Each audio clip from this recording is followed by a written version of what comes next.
Tiny? Well, in that case, Percy, you have the most fashionable brain in London. Right.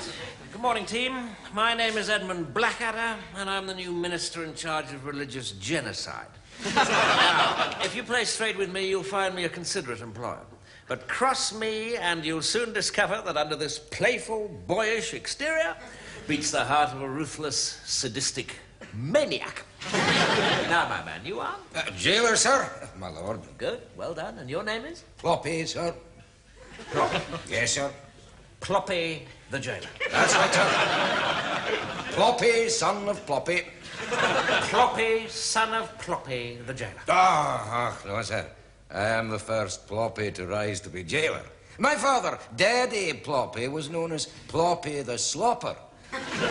It was from him that I inherited my fascinating skin diseases. Yes, you are to be congratulated, my friend. We live in an age where illness and deformity are commonplace, and yet, Ploppy, you are without a doubt the most repulsive individual.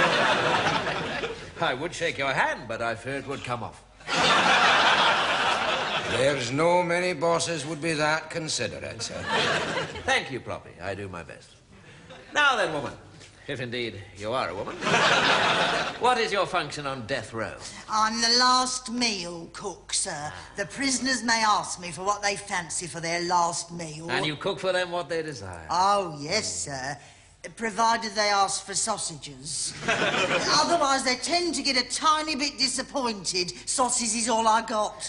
You are clearly a woman of principle and compassion, Mistress... Ploppy, sir. Oh, so you are married to... No.